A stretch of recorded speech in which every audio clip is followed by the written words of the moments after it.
Welcome to the Merrimack Democratic Forum. I'm your host, Kim Kojak, and today I'll be speaking with Bill Berry, the Democratic candidate for Hillsborough County Sheriff. Bill Berry is a resident of Manchester, where he resides with his wife Debbie and 10-year-old daughter Lauren. He's currently with the Auburn Police Department, but had previously been with the Hillsborough Sheriff's Department for 26 years. Bill, thank you for joining me today. Thank you for having me.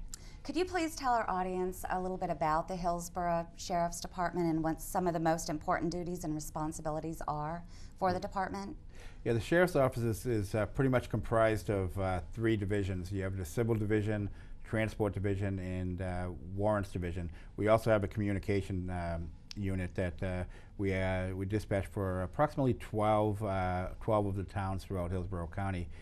They're all very, very important divisions. They're all very dangerous divisions. When you're going out serving civil process, you're the bearer of bad news. You're the neutral party. And what I tell friends and people that have asked me, you know, what do the Sheriff's Office, what does the Sheriff's Office do? The easiest thing to say is that we enforce court orders.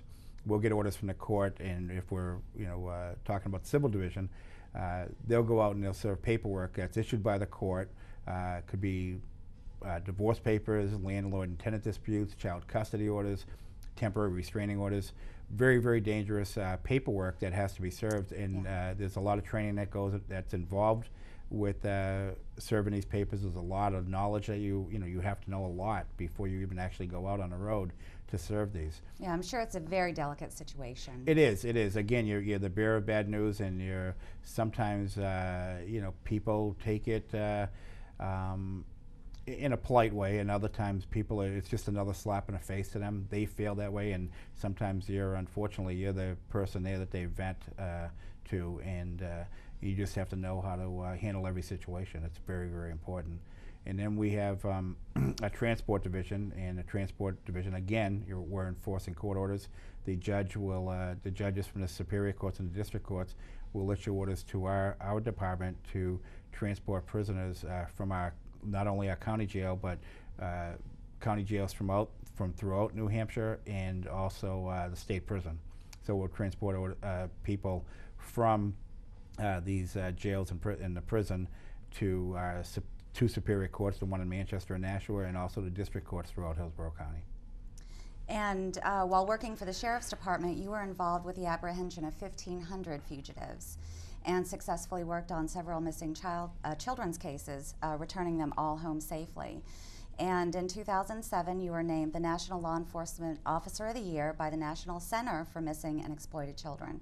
Can you tell us more about that, your transporting of fugitives, or your apprehension of fugitives, and then the missing child cases? Yeah, I spent 17 years, my last 17 years with the Sheriff's Office, working, chasing down fugitives, going after people that are wanted, because when they don't, again, we're enforcing court orders. There are orders from the court that they issue warrants for the arrest of individuals that fail to appear. They could be secret indictments.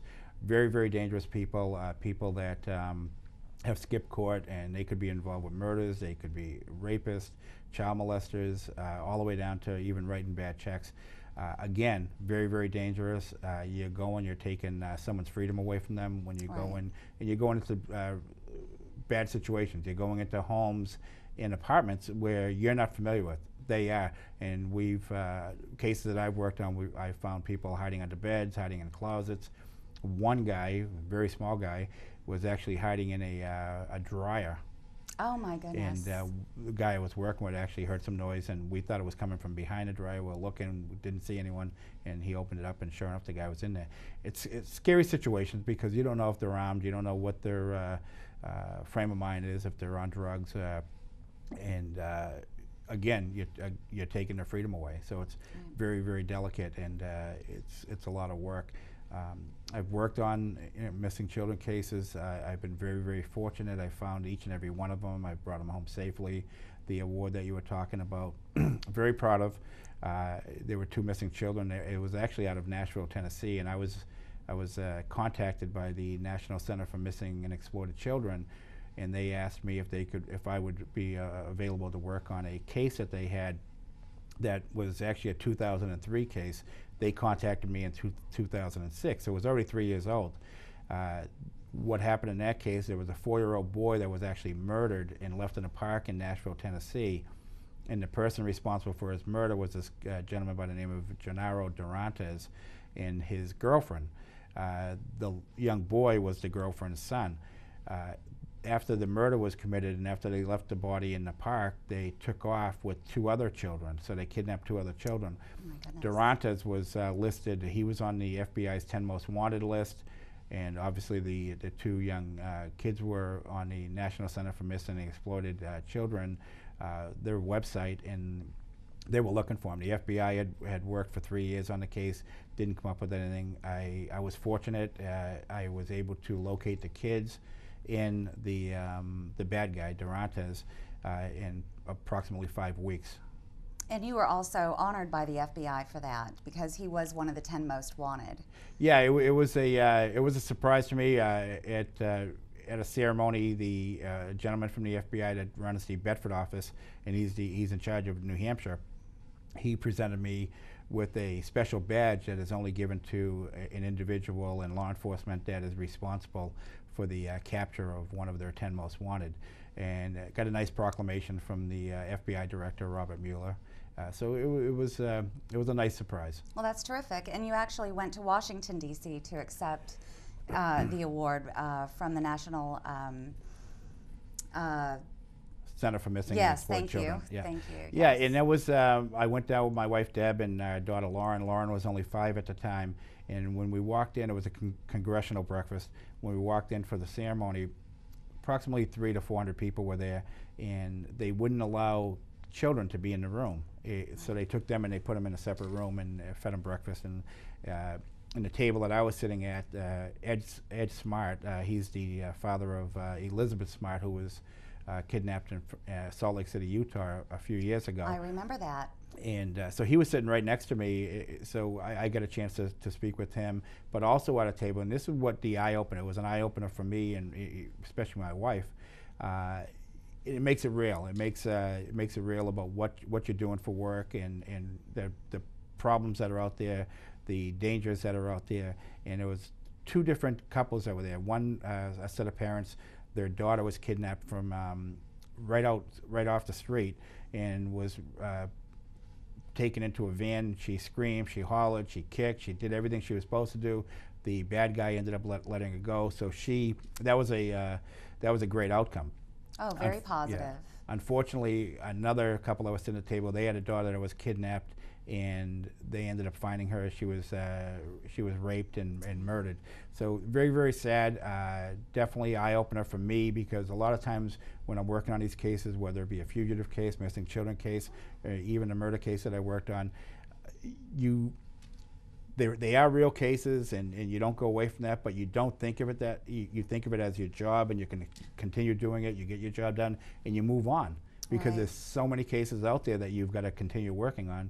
So I'm proud of it. I've been very, very successful, and I've been successful because I work hard. I work hard, and I also have I've also had the benefit of working with some great law enforcement agencies, not only in the state of New Hampshire, but throughout the country, and you've got to deal with that. There's not one case that I've ever worked on. I've worked thousands of cases, and there's not one case that I've ever worked on myself. It's absolutely impossible to do. So you're looking for the help from other agencies, and they in turn are going to look for help from you. Absolutely. So you reciprocate. Absolutely.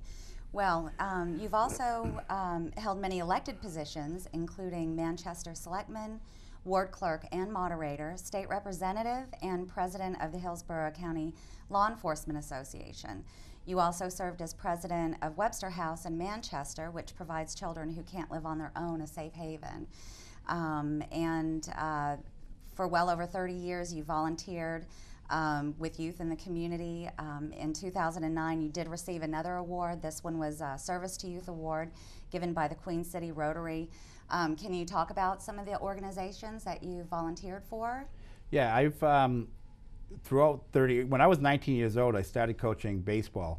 And a few of my friends had asked me, they said, hey, do you want to coach? And I did. So since then, since I was 19 years old, so it's been over 30 years now, I volunteered coaching baseball, basketball, and football.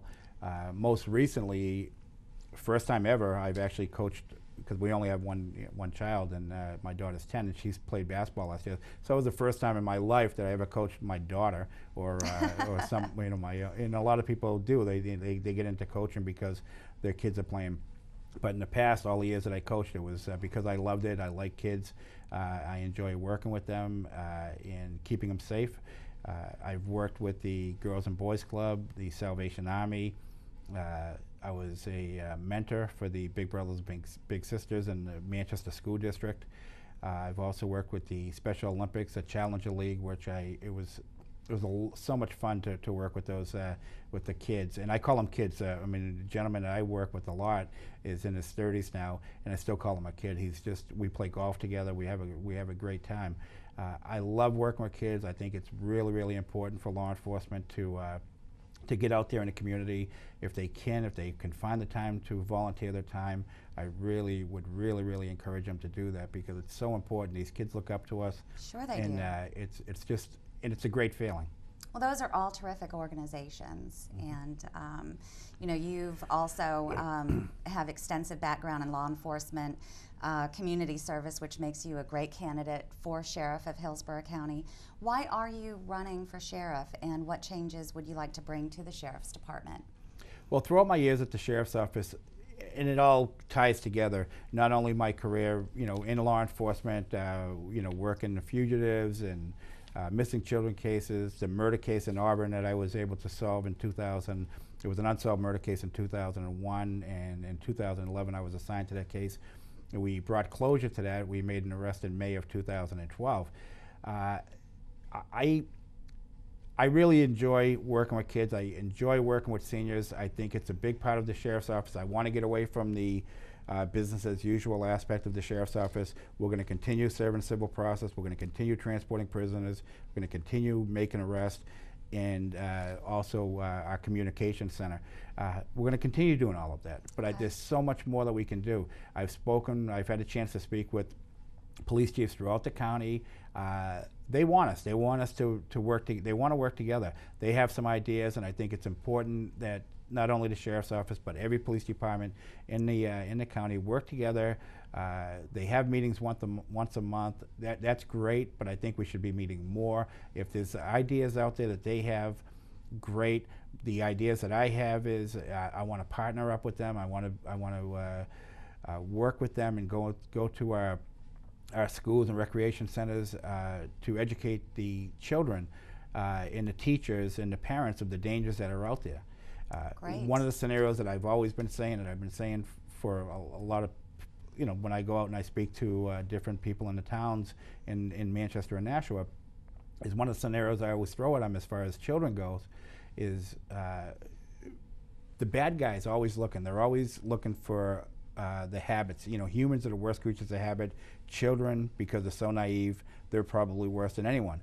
Well, and these bad guys are out there, and they're watching what their habits are as far as leaving their house to go to the bus stop, going from the bus stop to go back to the house, if they're taking shortcuts, if they're getting away from their friend.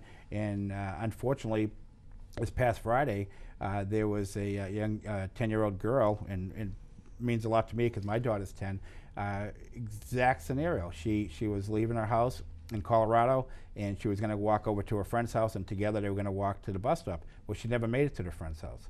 She's missing now. And that's what we need. We need to get out in the community. We need to educate these people.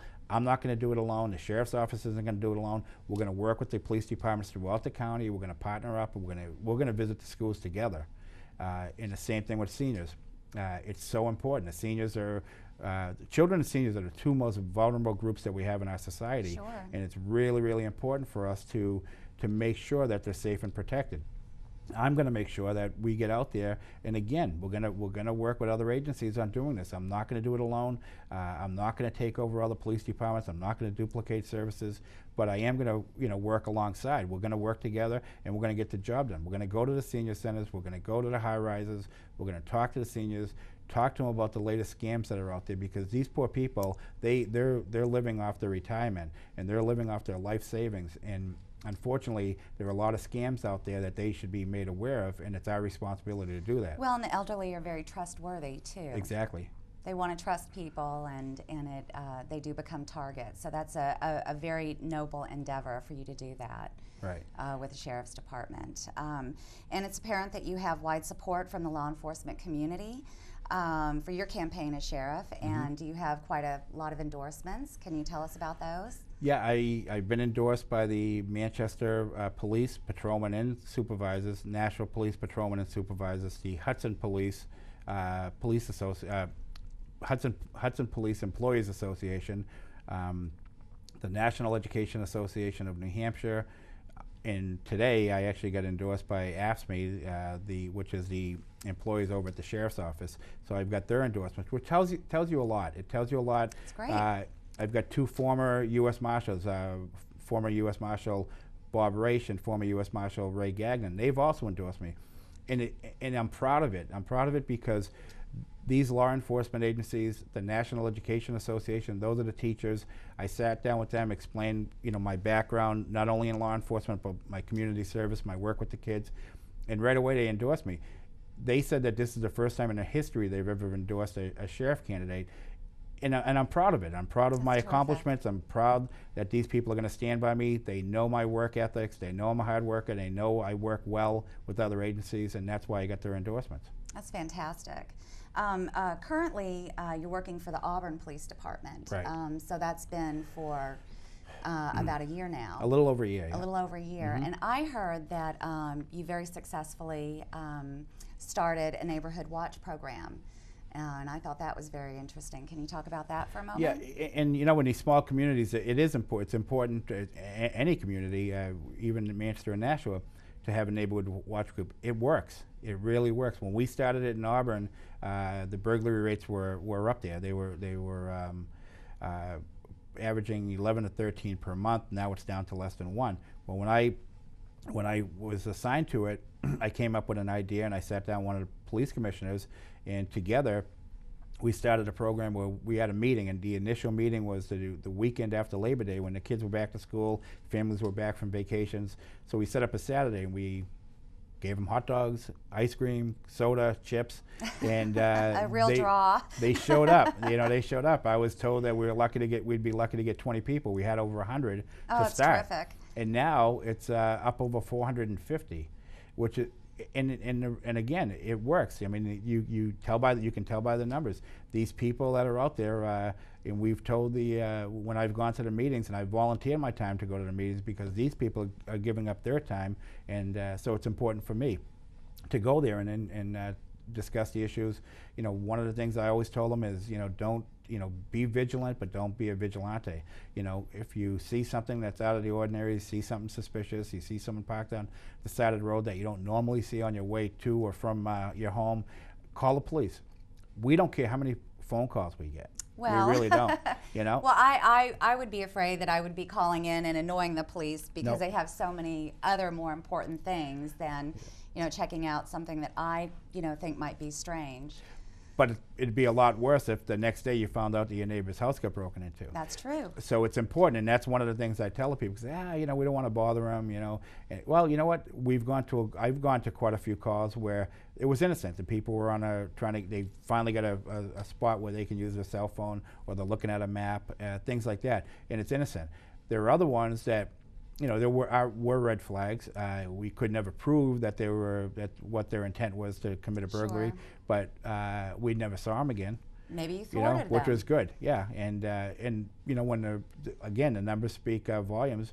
When the burglary rates go down, then something's working, and it's not just the police; it's the whole neighborhood, it's the whole community. If we work together, we're going to get something done. And when you're not, their goal is to make sure the houses don't get broken into, but what they also may be doing is saving a kid's life. Oh, sure. They could be that suspicious vehicle may not be going to break into someone's house. They may be looking to see if there's a kid walking by themselves. So so it all works together. Well, and another problem is if someone goes to someone's house with the intent of finding out if someone's home and there's a child there, and they're told not to answer the door.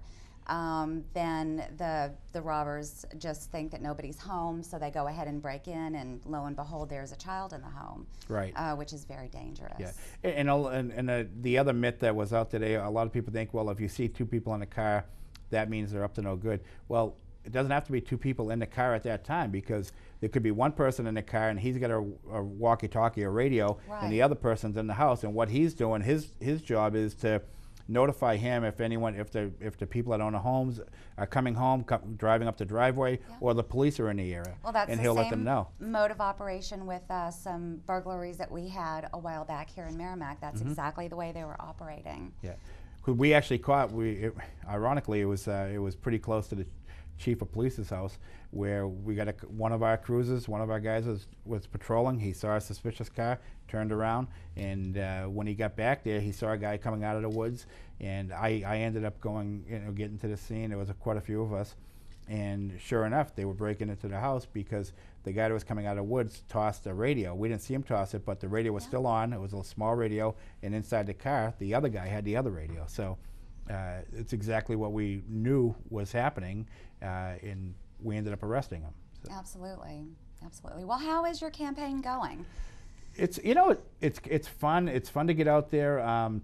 I absolutely love going to the towns. I've met so many good people, Republicans, Democrats, independents. I don't even know what they are. I just talk to them. I enjoy talking to them. Sometimes they'll ask me, a Democrat or Republican, and the first thing I say to them before I even answer is, if your child was missing and you wanted me to find your child, does it matter? It doesn't. And it doesn't. It really doesn't. It's a law enforcement position. I'm not doing this for political gain. I'm not a politician. I really, really enjoy law enforcement, and that's why I'm doing this. I'm doing it because I love law enforcement. I love children, and I love senior citizens. I think it's so important to make sure that we protect them, and not just them, but the community as a whole. If we work together, in all the coaching that I've done, teamwork, dedication, commitment. Same thing in law enforcement, same thing in the community. If we all work together, we'll get the job done. Absolutely. Well, we just have a few more minutes in our program, and I'd like to ask you if you'd like to address our audience and maybe tell them why they should be voting for Bill Berry for sheriff. Okay. Yeah, well, I'm Bill Berry. I'm running for sheriff. I appreciate the time that I've been given here in Merrimack. I've had a lot of fun going out to the towns, walking and meeting the people, going to different events and talking to the residents. It's pretty interesting because there's so many people, almost 100% of the people that I've spoken with don't know who the sheriff is. And it's so important to get out there. It's so important for me to let them know exactly what the sheriff's office does, what we can do. Again, I'm not going into the office. It's not going to be business as usual. I'm going to expand. It's not going to cost the taxpayers any more money. I'm going to work really, really hard to make sure that we keep the budget where it is. It's my goal to get out there, educate our children, educate our seniors, talk to the residents, make sure that their property are protected, make sure they're protected. I really enjoy law enforcement. I appreciate your support, and I would really appreciate your vote on November 6th. Terrific. Well, I've learned so much about the Sheriff's Department here in Hillsborough County and about the duties of the Sheriff's Department, and I'm very impressed with your extensive experience in law enforcement, and very impressed with all the civic duties that you've committed your time to. And it was wonderful meeting you, and thank you for being a part of our program today. And I hope our viewers found it as interesting and as informative as I have. And thank you. Good luck to you. Thank you.